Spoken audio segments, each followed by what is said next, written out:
dignitaries in the dais, Dr. Rajaram, Vice Chancellor, eminent past speakers on the network, Mahesh and Chandrasekhar, dignitaries in the audience, and friends. I think Dr. Rajaram's speech about the WellTech, what they're doing here, is really an eye-opener to me. Eye-opener in the sense because I've been part of this ecosystem for the past 6-7 years as member of Indo-Indian Network, and spoken and participated in a lot of events in Tamil Nadu and Bangalore primarily, and some in Japan and US. The institutions that I've been to are where Forge is in Coimbatore, that's doing phenomenal work, KCG College, I think, VIT, SRM over here, quite impressive. I spoke and judged at Forge and judged at an event at SRM 3-4 years ago. Great Lakes, I addressed the students and stuff. But somehow I missed being in touch with WellTech, or it's my fault, or I probably didn't read the press or the information about this WellTech's phenomenal work. Phenomenal. And sir, as a first thing, before I forget, please include me in the distribution list going forward. I'll be happy to share my thoughts and participate in the progress of the ecosystem here. I think I can add value like other dignitaries here in the BCs in many ways. I will also rightfully say that with the track record of my association with WellTech started, which goes back to about 16 years ago, I think. We hired 3 people from WellTech. I believe it was 2005. And I don't believe, I'm not sure whether my HR did the on-campus or through reference. First, Saravanan came, and he is from Rajapalayam, graduate of here, and he was with me for 3-4 years, I think. And then he referred a couple of his other batchmates, or something, Bhaskaran, and there's one more gentleman, I forget the name. I think they worked for me only 3 years, but they've been in touch with me ever since they left here with my work for Cognizant and few other companies, and then doing phenomenal work now. So they're doing exceptionally well. He's a full stack developer. He was an architect for Home Depot in Atlanta, now full stack developer, doing exceptionally well in Washington, DC. Bhaskaran as well, he worked primarily in Singapore, in fact again in full stack developer at Gojek, and then now he's in Australia. I'm not in track to church with the other 2 gentlemen. And even today they are in touch. In fact, I just mentioned by WhatsApp to them that I'm in WellTech for the startup event. And we can gladly support you, sir, in future, wherever you need your help, along with your other ex-students and stuff. In fact, my previous 2 speakers have given a lot of notes about what to do, what not to do, and things like that, and to the aspiring entrepreneurs and the startups. I will make it less that from my end, and I would like to hear more from your end and participate in the QA and like to see your demos over there and contribute. I always believe in hands-on work, rather than theater-style discussions and lectures, and that's how I built my career. And I would like you to also to utilize myself and the other eminent guests here with tons of knowledge about the ecosystem, so that it will be more useful.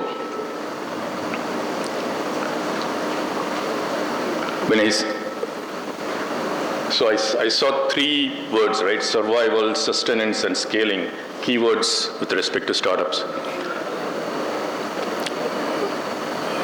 When it comes to survival, a ship is safe in the harbor, right? A ship built, a commercial or a viable ship is safe in the harbor, but that's not it's meant for. The ship is expected to sail, face rough waters, take the risk of the journeys in the sea and stuff, right? So I like to see the same thing in the startups. So you can, it's not a, I would like to remove the word survival from the startup, your mindset. So you should not be thinking about survival. Think about going forward. I like the second and the third word better. The third word is more that I like to look at. And I always like to say my own staffs, in fact, Raman and Bhaskar, they even tell me even now, sir, you paid me even competitive salaries, but the kind of knowledge you shared with us during my tenure at Perf System is what we are today. And it's not only from these two guys, but there are about, I've developed about 15, 20 good world-class developers that are doing exceptionally well all over the world. And so, the thing I would use to tell them is, one of the things I used to tell them is, you have to think like an elephant, right? Walk like an elephant. To be in, I mean, you don't have to be an elephant, but you think and walk like an elephant. So when you're up in the outside world, it's not easy. I mean, all said and done, the career choices people make to be in startups, where considering other choices you have, it's not going to be an easy task, because it's not like a one-time thing. If you don't like a job, you can quit and go somewhere else. But once you start a business and have partners and you have people around you working with you, you cannot just do an overnight decision to leave or something. So it's a conscious effort. It takes a lot of effort. And I've seen I've invested about 15 startups in India, primarily India, 2 or 3 worldwide, but across different sectors, clean tech, health, EV, and primarily in enterprise management, where my thought process is, and where I can really help others also in that space. Oracle, I see a word Oracle there. That's where I spend a lot of my time, and that I'm good at it. What I was going to say is, one of my investee companies based out of IIT Delhi, they're almost into 150 crore valuation right now. ARR about 25 crores in clean tech. But in my opinion, they still lack in some of the functional areas, like the 5 M's, right? Marketing, management, blah, blah, and all that stuff. So marketing, business development, they're still lacking at that level, and even financial management. Because there are 3 good founders, fair enough. So, but then that's not enough, right? The 3 people cannot man the 5 M's right away. So you need more experts. You need to hire the right people to take on, do the right things, right? So I don't blame them. So it's just that the challenge is there. So you have to be prepared for that sustenance and all that. Sustaining is one that the current level, and then look forward to scaling. So I'm talking more about these 3 words only in my whatever time that I'm going to take. So I don't have to, my predecessors and my other people here can talk a lot about what to do and what not to do about startups, but let me not delve more into that, but I'll keep it this one. For sustenance, 3 P's, I think Mahesh talked about 5 T's, but I'm going to make it simple. 3 P's, that's enough for, or even the first 2 is enough for sustenance. Patience is number 1. As I told you, startup is not like one day or 2 day or 6 months job. It's like you're taking career for a longer term, right? Patience, perseverance, and pragmatism is what the 3 P's told almost 20 years ago at a Thai event in Silicon Valley that I attempted at that time. Patience, perseverance, and pragmatism. Pragmatism is a little strong word. Simple, patience and perseverance you take, and which is absolute must. There is it's non-negotiable. If you're not patient, you're not going to succeed. And Dr. Rajarao mentioned about the statistics of failure rates of well-tech startups here. Very impressive, because in US, the failure rate is about 98.4% of general businesses, include startups. Again, this statistic from about 10, 15 years ago, 98.4% of the businesses started in US fail, because probably they lack in some of these things. Patience, especially in the COVID times, it was really tough. At least 3 or 4 of my investee companies had to, their run rate was down to like a few months and the cash was sort of dwindling down, especially the ones based in US. So they quickly shut down the New Jersey office and came back to Bangalore so that they can sustain a bit longer. Then we helped them with the British rounds and all that stuff. So that's always going to be a challenge there. So the patience and perseverance, no matter what, you stick with your goals. And then talk to the experts, mentors on how to come out with your issues. I think that's the way to go rather than taking any extraordinary steps. Because that's going to be the case. So your patience and perseverance is going to take you further and to be successful. In the second word, sustenance is what I think. And again, for the scale up, aim for the stars, and at least then you can settle for the moon, right? In cricket, you aim for a 6, at least you'll get a boundary. So that again, these are my own personal philosophies, which is important for startups. Few of the things I can talk about is, just I was in the stage I shared with Dr. Rajaram, Suresh Sambandam's son, Arvind Suresh, he started a startup called Mean Sati. Mean Sati is the name of the startup. It's based in Ika, Tangal somewhere. And I'm a customer of his, and I've in one event with Suresh and his son and another gentleman, Gopi, from the latent view with the US senior consulate was there. We were talking about, I made him talk about his project to us and stuff. Phenomenal, but very simple concept, right? So he's just taking some ethnic food from what his mother used to do, and they're from Kadalur area, right? So they have some certain ways of preparing seafood over there. So his business model is to prepare the same kind of seafood that his mother prepared. But then the interesting part is the innovation, right? The perseverance in getting the right innovation. So this particular food preserves its taste and everything if it is cooked and served in means the sati, that earthen man sati, right? So, and okay, they can do it in the kitchen, in the earthen thing, but how do you, when you order through Swiggy or, in fact I did it, I ordered Swiggy or online and all that,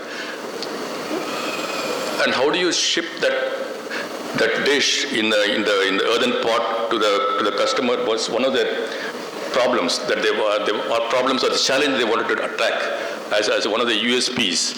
And Singh and Suresh and Arvind repeatedly said that was the biggest challenge. They spent a lot of time on it, not the recipe, and they finally mastered the way to get some small level mean satis and package it so that they can ship it through Swiggies and stuff in the two-wheelers and without damaging the mud pot. So this is innovation. So when you're talking for the startups, I would like to speak one thing about innovation. It doesn't have to be on the product alone, right? I mean, a lot of people break their heads about trying to come up with something different and new, try to solve something different, and it's not easy, right? The world is so many billions of people, and there's IBMs of the world and Zohos of the world and all that stuff. And for the problem that the billion people cannot solve, it's not easy for you and me to go solve it overnight. But so not just on the product alone, you think of innovations like this in packing, in supply chain, in the business process, in your marketing methods, in whatever, HR, something. So look at innovations in all those areas as well, because people, in a lot of speakers, they can talk to be innovative, blah, blah, and all that stuff, but it's not easy. So look at it in an innovation across the board in different areas. And I will also say this, right? So,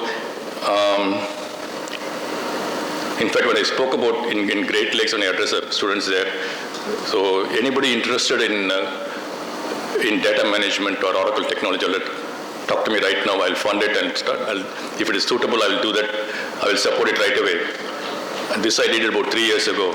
And right now, from the progress and the platform that been built by Dr. Rajaram and the team at Welltech, I will do the same challenge here. So if I see an Oracle thing, I'd like to see that, what they're doing. If there's an interesting project in data management that I can support it, which I feel it's useful project, and viable project, I will take it from now on, from next minute onwards, to support the project in whatever ways. Funding, if not, I'll do the seed funding, whatever required, and along with WellTech, and try to get the additional funding with my other colleagues at IN and other places. And also in that context, I'll tell you, so I think Dr. Raja mentioned about 6.5 crores has been invested by the institution to these startups. So when they grow, when they scale up, they probably need more funds. So I'm sure you have access to other VCs and in your panels, in your contacts, but do look upon me if you need help. I'll be more than happy to support you through Indian Angel Network, or the other forums, I mean Venture Catalyst and One Crowd. One Crowd is again done by one of my friends from Loyola College here. They started this VC firm in Bangalore. So all these forums, I'll use my good offices to see if I can support your funding requirements of the startups. So that's important for the scaling when they go to the next levels, right? And any help in that regard, I'll also offer my knowledge and help to the institution, to the startup going forward. From what I heard and from your speech, you are well covered. You are well connected everywhere up to Silicon Valley. But do look up on me as one of the contacts that we can help. And as I told you, I'll also try to talk to my your ex-graduates, my ex-staffs who are working in Washington or Australia to participate and help in whatever ways. And this is what I also will urge the institution. You can have theatrical speeches like this, okay, fine. But, sir, as you may already know, arrange workshops, as you're already doing, more and more workshops, wherever they need. Could be in marketing, it could be in HR, it could be anything. Get the experts and do hands-on. No need to have theatrical type thing. The knowledge and the time gets spread out. So have them speak and address specific problem in HR that people may have, specific problems in Python that they may have, or whatever. I'll be happy to come and spend any time if you're talking about the data technology, which I used to be good at it worldwide before. And just to show the inspiration it can be done, when we talk about, I think my previous speakers here and in the video talked about developing global products, right? Because that's another key thing in scale stars in the third word, scaling. I know one project called GUI. They're doing phenomenally well. They're into AR, into crowds and all that. Education material, tutorials for technical subjects in the local languages, Tamil. I met them about 5-6 years ago at Silicon Valley, one of the founders. Brilliant team. They're doing everything right. But one thing I told you is, don't restrict to one specific market. So think global, at least think India, pan-India. So look at other languages kind of stuff. So that's important in scaling. If you have to scale, you got to look bigger, global. And just to inspire, from Alorpet, along with your three old graduates, we developed a project called PISO for database security by the year 2005 and a half, the second half 2005. It was showcased in San Francisco at Moscone Center for global audience. In my booth, Perf System booth, we showcased the product developed in Alorpet in San Francisco, one of the first movers in the space, right, with your graduates and my other staffs as well, and with Japanese funding and support. It was done in my office in Alorpet, and the Japanese guys, about 15 people would come to Alorpet and work with me, rather than me going there and stuff, right? So that was the kind of impact we made. And now, from 2006 to 2022, India is entirely different. You can forget about 2000s of the stuff. 2022, India today is entirely different. You've got the world in your hands. And this phenomenal thing can be done. World-class product. I mean, those days, that was one of the very unique things that we did. At that time, Zoho didn't have the kind of IP that I had, or the credentials. But Zoho used to have a booth right next to me in Dubai. But we had more visitors and stuff. In San Francisco, we had 833 people visiting the booth and see the demo. In front of, there were other companies like Infosys had the booth at that time. They had nothing, no IP to talk about, no global product to talk about. But we had the product to talk about. And I think at that time, we were only 2 or 3 in India who could develop global products. But now it's entirely different. I think there are so many global products developed out of Chennai, out of India, for the world audience. It's phenomenal. The talent also has gone up that much. And the other thing I would like to emphasize is sometimes it's hard to do everything on your own. Just like the startup, it's hard to get all the right people, all the M's together among them. You have to outsource, use consultants. Practically speaking, that's more feasible than hire full-time. Same way for the entire ecosystem, like you mentioned, partner with TiE Chennai in Chennai. The other institution that probably didn't miss Rajaram, probably you're already working with it, is the IIT Research Park. IIT Research Park, which is phenomenal. I think it's probably one of the best in the country, probably the best in the country. I've heard when they do the demo days and the way they organized and the kind of startups they have, the working model and everything is phenomenal. And I've had people from Dow, research head, he's based out of Bombay, and he himself is an ex-IIT guy, but he came out and said they've not seen this kind of ecosystem anywhere in India. So IIT Research Park is unique. Use them, TiE Chennai, whatever. I think your other things mentioned, you're all well connected and stuff. What else? So partner is something that is underutilized. Business development to me, in my opinion, is underdone. People don't spend money on tech marketing, period. Whereas it's done by billions for Oracle headquarters. We used to spend like not less than 100 million, 200 million every quarter for tech marketing demos and stuff, showcasing, which I used to do a lot of that stuff. But the same Oracle India will never do that, right? Oracle Japan and US are unique, they spend a lot of money on tech marketing. So here I think we have to spend a bit more money, more focus on business development. Talk to your customers, get customers and talk to them, and also frame your demos for the market, to capture your market. I think that part is underdone, even for big companies. If you look at the money spent by the big companies, product companies, on tech marketing, it's a bit less. That's one area to spend more concentration. But otherwise, I look forward to the Q&A session to hear more from the audience where I can help, and also with the demos later on. Thank you very much. Good luck to all of you.